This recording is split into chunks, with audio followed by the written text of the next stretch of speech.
আসসালামু আলাইকুম ওয়া রাহমাতুল্লাহি ওয়া বারাকাতুহু। বিসমিল্লাহির রহমানির রহিম।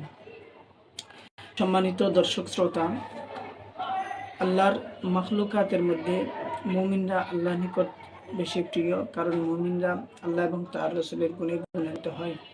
তাই মুমিন যেখানে যায় সেখানে আল্লাহ এবং তার রাসূলের সুগন্ধ ছড়ায়, আল্লাহ এবং তার রাসূলের সৌরভ ছড়ায়।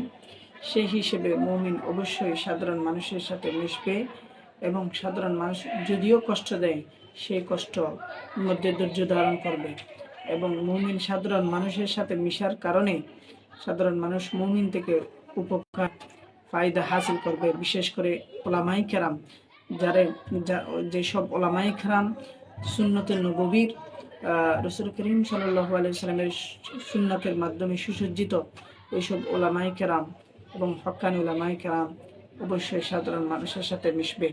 এতে যদি তারা কষ্ট করে, তারা যদি সাধারণ মানুষের দেওয়া কষ্ট যদি তারা যদি সবর করে, এই কষ্টের উপর যদি তারা সবর করে, আল্লাহ তাদের জন্য উত্তম পুরস্কার রেখেছেন। হাদিসে মুবারকের মধ্যে এসেছে, তিরমিজি শরীফের মধ্যে রয়েছে, রাসূল করিম রউফুর রহিম সাল্লাল্লাহু আলাইহি ওয়াসাল্লাম ইরশাদ করেছেন, আল মুমিনুল্লাযী ইউখালিতুন নাস ওয়া ইয়াসবিরু আলা আদাহুম, ওই মুমিন যে সাধারণ মানুষের সাথে মিশে এবং তাদের কষ্টের উপর ধৈর্য ধারণ করে, আযমু আজরান, তার জন্য রয়েছে অধিক বড় পুরস্কার, আযমুশান পুরস্কার তার জন্য রয়েছে।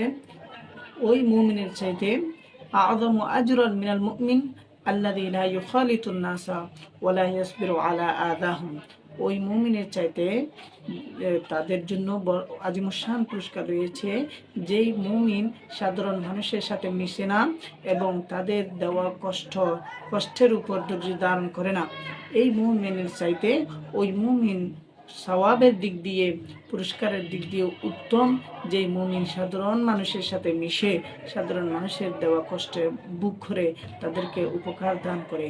সেই মুমিনের পুরস্কার, সেই মুমিনের প্রতিদান আল্লাহর নিকট বড়, আল্লাহ সবচেয়ে তাদেরকে পুরস্কার বেশি দান করবে।